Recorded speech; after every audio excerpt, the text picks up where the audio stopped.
이번 시간에는 시스템을 시뮬링크에 구현하여 시뮬레이션하는 방법에 대하여 설명하겠습니다.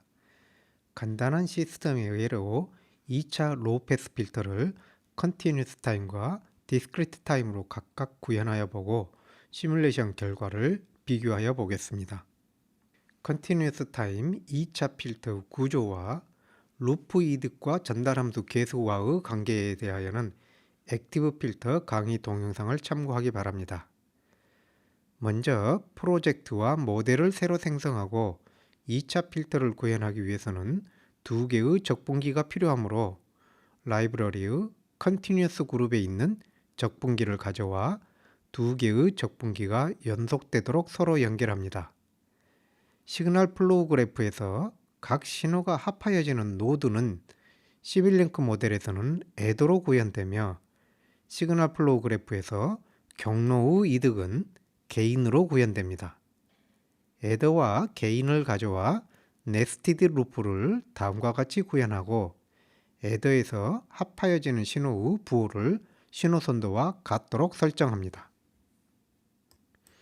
입력 신호와 출력을 관측하기 위한 스코프를 추가하여 시뮬레이션을 위한 모델을 완성합니다. 입력 신호의 주파수를 1Hz로 설정하고 시뮬레이션을 실행하여 보겠습니다.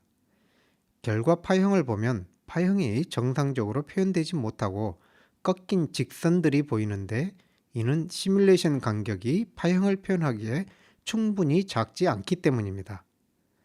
프리페어에서 모델 세팅을 열어 시뮬레이션 스텝을 1ms로 설정하여 다시 시뮬레이션을 실행하여 보면 파형이 부드러운 곡선으로 충분히 잘 표현됨을 알 수 있습니다.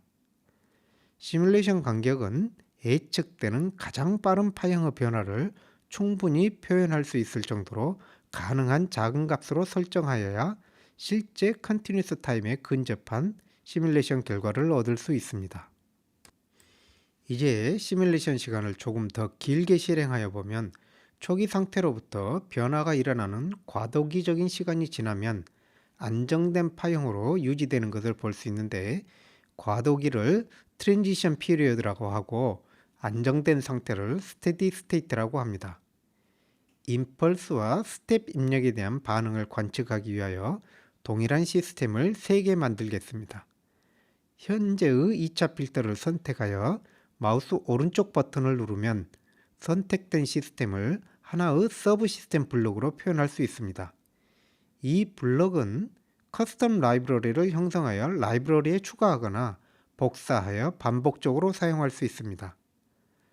동일한 시스템 3개를 복사하여 만들고 각각 1Hz 사인 웨이브, 스텝, 임펄스를 입력으로 가합니다. 스코프 입력을 3개로, 그래프 창도 3개를 열어 출력을 함께 표시하여 비교해 보겠습니다.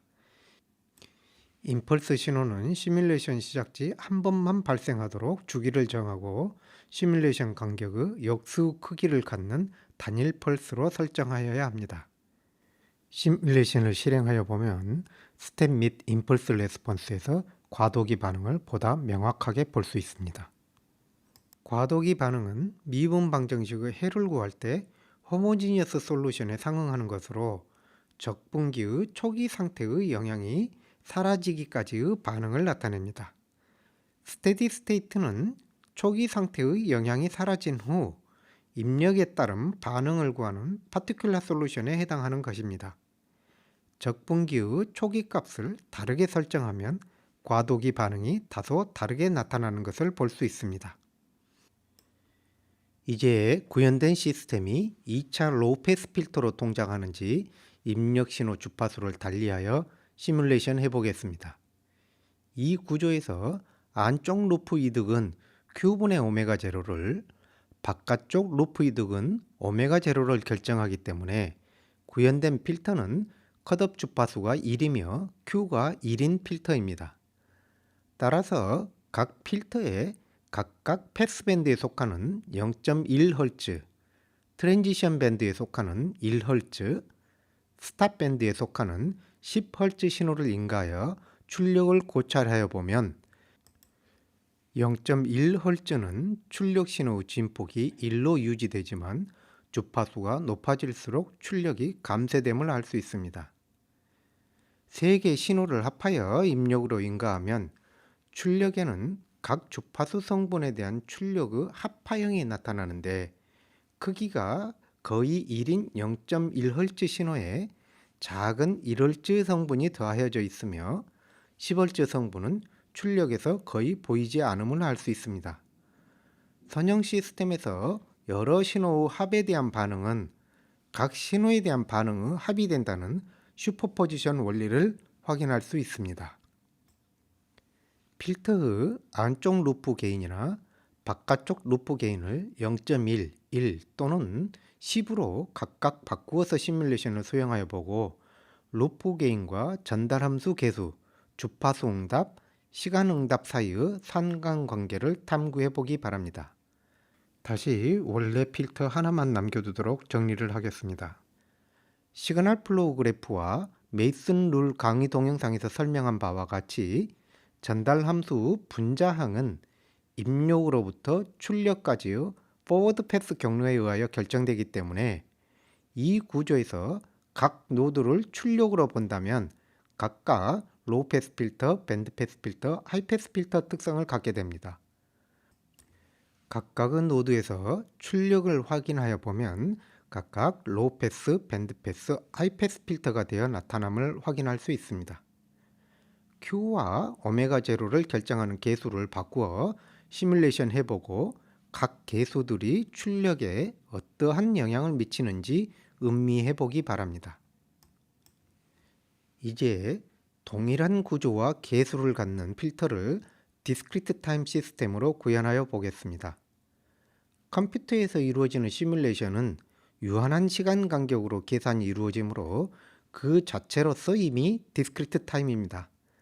다만 시뮬레이션 간격이 다루고자 하는 신호에 비하여 충분히 작아 컨티뉴스 타임에 가깝다는 가정하에 컨티뉴스 타임 시스템과 디스크리트 타임 시스템을 비교하여 보겠습니다. 모든 디스크리트 타임 시스템의 첫 번째 단계는 발생된 신호를 샘플링하는 샘플 앤 홀더입니다. 샘플링 기능을 하는 제로 오더 홀더를 라이브러리의 디스크리트 그룹에서 가져와 입력에 연결하고 시뮬레이션 간격보다는 긴 시간 간격인 10ms로 샘플링 간격을 설정하여 샘플링 된 신호를 관찰하여 보면 계단판 모양을 보이고 있음을 확인할 수 있습니다. 보다 자세한 비교를 위하여 컨티뉴스 타임 입력 신호와 샘플드 신호를 먹스를 이용하여 묶어서 하나의 그래프에 표시하면 샘플드 신호의 각 샘플링 주기 마지막 부분에 사선으로 연결되는 파형이 보이는데 이러한 그래프는 그 이전 시뮬레이션 포인트와 항상 직선으로 연결하여 그래프를 그리는 피규어 창의 특성에 의하여 나타나는 것으로 실제 신호는 샘플 시점 직전까지 이전 값을 유지하다가 샘플링 시점 때 불연속적으로 값이 바뀌는 것입니다. 디스크리트 타임 적분기는 다음과 같이 현재의 딜레이 출력 값에 새로운 입력 값을 더하여 다음 시점의 딜레이 출력 값이 되도록 구성하여 입력이 누적되는 적분기를 구성합니다. 유사하게 다음과 같이 딜레이가 피드백 경로에 놓이도록 구성할 수도 있으며 라이브러리의 디스크리트 그룹에 있는 디스크리트 타임 인테그레이터라는 블럭을 사용할 수도 있습니다. 인테그레이터 블럭은 다음과 같이 적분 방식을 선택할 수 있는데 이는 미적분학에서 배우는 적분 방법을 선택하는 것입니다. 적분기 구조나 적분 방식에 따라 다른 전달 함수를 갖게 됩니다. 본 과목에서는 구현된 시스템과 시뮬레이션 결과의 관계를 보다 명확하고 단순한 원리로 이해하기 위하여 포워드 패스에 지연 시간이 있는 적분기를 사용하도록 하겠습니다. 여기에서 딜레이의 지연 시간은 시뮬레이션 간격이 아닌 샘플러의 주기로 설정하여 주어야 합니다. 두 개의 적분기와 게인 및 애더를 이용하여 컨티뉴스 타임에서 구현한 동일한 구조의 바이코드 필터를 구현하여 보겠습니다. 시뮬레이션 결과를 보면 두 번째 창에서 보여주고 있는 컨티뉴스 타임 필터의 출력과 세 번째 창에서 보여주고 있는 디스크리트 타임 필터의 출력이 현격한 차이를 보이고 있음을 확인할 수 있습니다. 그 원인을 파악하기 위하여 입력 신호의 10Hz 성분과 1Hz 성분을 0으로 설정하여 0.1Hz 신호만을 인가한 결과를 보면 컨티뉴스 타임 결과와 거의 유사함을 알 수 있습니다. 다시 1Hz 신호, 10Hz 신호를 순차적으로 추가하여 보면 주파수가 높은 입력 신호가 추가될수록 차이가 커지며 하나의 주파수 성분만 입력하여도 같은 현상을 볼 수 있습니다. 여기에서 샘플링 주파수를 10배 높여 시뮬레이션 주기와 같이 1ms가 되도록 설정하여 보면 컨티뉴스 타임 시스템에 근접하게 됨을 확인할 수 있습니다. 샘플링 주기가 10ms로 설정된 경우에도 가장 빠른 신호의 주파수인 10Hz보다 10배 높은 100Hz여서 나이키스트 시어렘을 충분히 만족하고 있음에도 불구하고 이러한 현상이 나타납니다. 신호 주파수와 샘플링 주파수 비율을 오버샘플링 레시오라고 하는데 이 오버샘플링 레시오가 높을수록 두 시스템 간 차이가 적게 나타납니다. 이는 컨티뉴스 타임 시스템을 해석하기 위해 사용되는 라플라스 트랜스포메이션과 디스크리트 타임 시스템을 해석하는 지 트랜스포메이션 사이의 비선형적 매핑에 기인한 것입니다. 즉, 여기에서 구현한 컨티뉴스 타임 시스템과 디스크리트 타임 시스템은 구조와 개수가 같지만 주파수 특성이 서로 다른 필터입니다. 오버샘플링 레시오가 충분히 높지 않다면 이러한 왜곡을 반영하여 시스템의 개수들을 설정하여 주어야 합니다. 컨티뉴스 타임 시스템과 디스크리트 타임 시스템의 매핑에 대하여는 신호 및 시스템과 같은 별도의 과목을 참고하기 바라며 본 과목에서의 과제는 이 동영상에서 진행하였던 시뮬레이션을 따라서 수행하되 다양한 조합으로 개수들을 바꾸어 시뮬레이션하여 보고 관찰 결과로부터 추정되는 개수 또는 파라미터와 출력과의 상관관계에 대한 설명을 결과 그래프, 시뮬레이션 조건, 관측된 결과에 대한 주석과 함께 제시한 보고서를 제출하기 바랍니다.